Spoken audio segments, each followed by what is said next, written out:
ایک ایسا لڑکا جو ایک غریب ریلیجس گھر میں پیدا ہوتا ہے، جس کے پاس نہ تو کوئی پیسہ ہوتا ہے نہ کوئی پاور ہوتی ہے، لیکن اس کے پاس ایک چیز ہوتی ہے، ایک سوچ، ایک آئیڈیالوجی۔ یہ لڑکا سسٹم کے خلاف بولتا ہے، بار بار جیل جاتا ہے، ٹارچر ہوتا ہے، اور پھر وہی لڑکا ایک دن پورے ملک کا سب سے پاورفل انسان بن جاتا ہے۔ اور یہ لڑکا کوئی اور نہیں بلکہ ایران کے سپریم لیڈر علی حسینی خامنائی ہے۔ علی خامنائی 1939 میں ایران کے شہر مشہد میں پیدا ہوئے۔ ان کی پیدائش ایک بہت سمپل اور ریلیجیس فیملی میں ہوئی۔ ان کے فادر ایک مذہبی اسکالر تھے۔ گھر اتنا سمپل تھا کہ کبھی کبھی صرف روٹی اور کشمش پر گزارا ہوتا تھا۔ مطلب ان کی ارلی زندگی لگژری والی نہیں تھی، بلکہ سٹرگل اور دین کے انوائرمنٹ میں ہوئی۔ گھر کے ماحول کی وجہ سے انہیں بچپن سے ہی قرآن اور اسلامک سٹڈیز کا شوق پیدا ہو گیا۔ علی خامنائی کے لیے 1950s ان کی زندگی کا ایک ٹرننگ پوائنٹ تھا۔ خامنائی ریلیجیس سٹڈیز کے لیے ایران کے شہر قم جاتے ہیں۔ یہاں پہ ان کی ملاقات ہوتی ہے آیت اللہ خمینی سے۔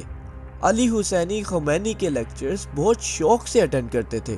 ان کے لیکچرز اور آئیڈیالوجی نے علی خامنائی کو ڈیپلی انفلوئنس کیا، اور یہاں سے خامنائی صرف ایک سٹوڈنٹ نہیں رہے، بلکہ وہ ایک ریولوشنری مائنڈ سیٹ کا حصہ بن گئے۔ اور پھر آتا ہے 1970s کا ایرا۔ یہ وہ سال تھے جس نے ایران کی پولیٹکس، تقدیر، سب کچھ ہی بدل دیا۔ 1970s میں ایران پر شاہ کی حکومت تھی جو US کے کلوز تھا۔ شاہ نے ایران میں ویسٹرن لائف سٹائل اور کلچر کو پروموٹ کرنا شروع کیا، اور دھیرے دھیرے اسلامک انفلوئنس کو کم کیا۔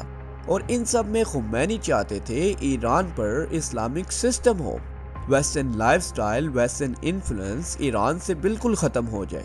اور اسی وجہ سے خمینی نے شاہ اور US کے خلاف آواز اٹھائی، تو انہیں اریسٹ کیا گیا اور پھر ایگزائل کر دیا گیا۔ پہلے وہ عراق گئے اور پھر فرانس میں رہ کر انہوں نے کیسٹس، ٹیپس اور ریڈیو میسیجز کے ذریعے ریولوشن شروع کی، اور ان سب میں علی خامنائی بھی پیچھے نہیں ہٹے۔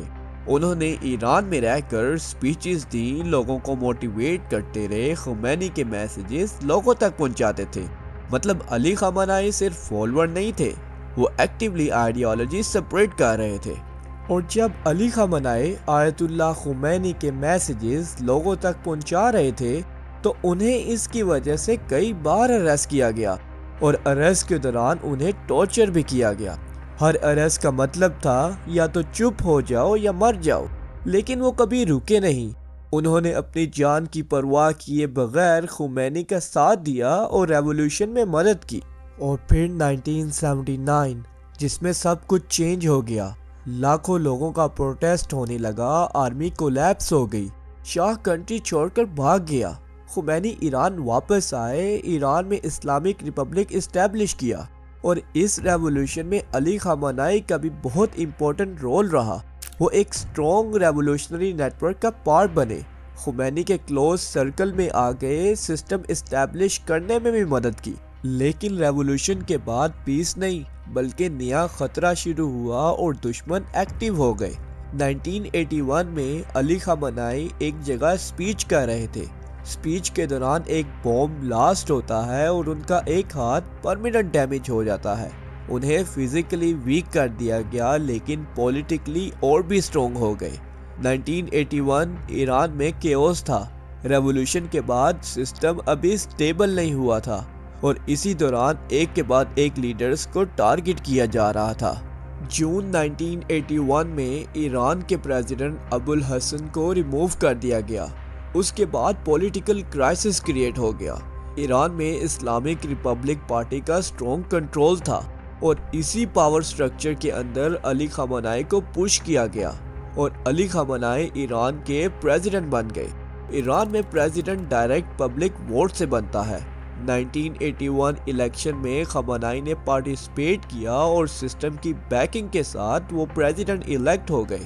مطلب وہ صرف رینڈملی پریزیڈنٹ نہیں بنے، بلکہ سسٹم کے پاورفل لوگوں نے انہیں سپورٹ کیا اور عوام نے ووٹ دیا۔ پریزیڈنٹ بننے کے بعد ان کا اصلی ٹیسٹ سٹارٹ ہوا۔ اس وقت ایران عراق وار چل رہی تھی، اکانومی ویک تھی۔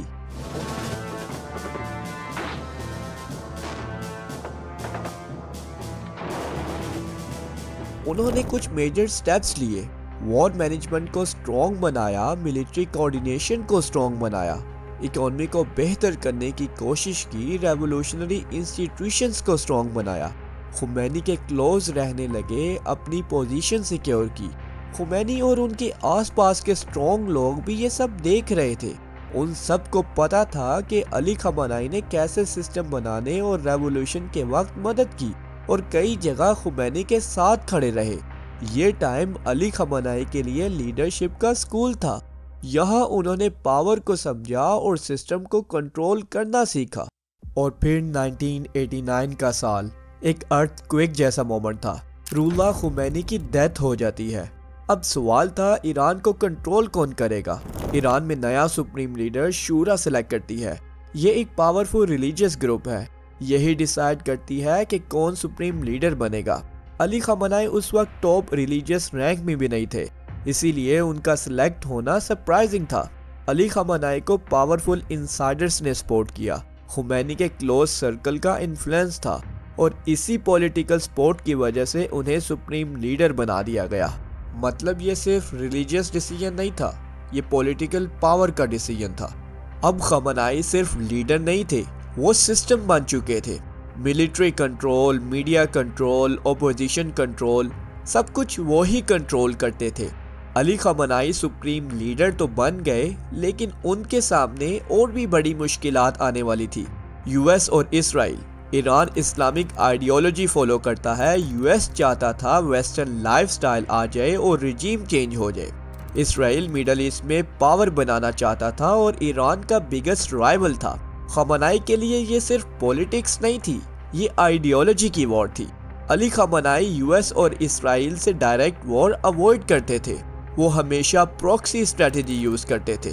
مطلب وہ خود فرنٹ پر نہیں آتے، بلکہ دوسرے گروپس کو سپورٹ کرتے، جیسے حزب اللہ، حماس، ہوتیز، ان سب کو فنڈنگ دینا، ویپنز دینا، ٹریننگ دینا، اس کو کہتے ہیں proxy war system.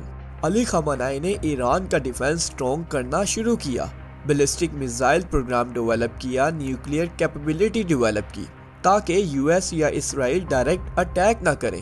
I R G سی کو سٹرونگ کیا، سسٹم کو پاورفل بنایا، لیڈرشپ چین کریٹ کی۔ مطلب اگر ایک لیڈر ختم بھی ہو جائے، سسٹم ختم نہیں ہوتا۔ جیسے آج ہم دیکھتے ہیں کہ ایران کی ٹاپ لیڈرشپ ختم ہو جاتی ہے تو نیکسٹ بندہ اس کی جگہ لے لیتا ہے، اور یہ سسٹم بھی علی خامنہئی کا بنایا ہوا ہے۔ لیکن پاور کے ساتھ آتی ہے کرٹیسزم۔ علی خامنہئی کی پوزیٹیو سائیڈ ہے تو ایک نیگیٹو سائیڈ بھی ہے۔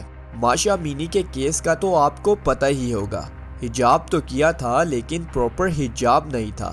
اس بات پہ انہیں اریسٹ کیا گیا اور کسٹڈی میں ان کی ڈیتھ ہو جاتی ہے۔ Tonight, protests raging across Iran over the suspicious death of 22-year-old Mahsa Amini while in police custody. Amini arrested last week by Iran's so-called morality police, who say that she was wearing her headscarf improperly. She reportedly collapsed and fell into a coma at a detention center and was later pronounced dead at a local hospital. حجاب law enforcement گشت ارشاد نام کی force عورتوں کو حجاب کے لیے ہراس کرتی ہے، اریسٹ کرتی ہے اور ایون بیٹ کیا جاتا ہے۔ اس کے علاوہ پروٹیسٹ کور کرنے والے جرنلسٹ کو بھی اریسٹ کیا جاتا ہے، ایکٹیوسٹ کو ٹارچر کیا جاتا ہے، فورس کنفیشن لیے جاتے ہیں۔ اور ایران میں کئی ایسے کیسز بھی رپورٹ ہیں جن میں مائنورٹیز کے خلاف ظلم ہوتا ہے۔ اور اس کے علاوہ ایران کئی سالوں تک یو ایس کی سینکشنز کی وجہ سے اکانومی میں سٹرگل کرتا آیا ہے۔ لوگوں کے پاس کھانے پینے کی کمی ہوتی ہے، ہائی انفلیشن کی وجہ سے ہزاروں لوگ پروٹیسٹ کرتے ہیں، اور ان پروٹیسٹ کو کنٹرول کرنے کے لیے گورنمنٹ ہارڈ ایکشن لیتی ہے، جن میں ہزاروں لوگوں کا قتل ہو جاتا ہے ایرانین رجیم کے ہاتھوں۔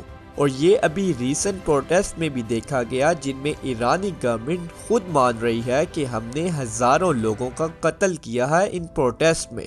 اس وجہ سے کچھ لوگ علی خامنہئی کو ہیرو کہتے ہیں اور کچھ ڈکٹیٹر۔ اور پھر 28 فروری کا دن، علی خامنہئی صبح 9 بجے اپنے کمپاؤنڈ میں اپنی ٹاپ لیڈرشپ کے ساتھ میٹنگ کر رہے تھے۔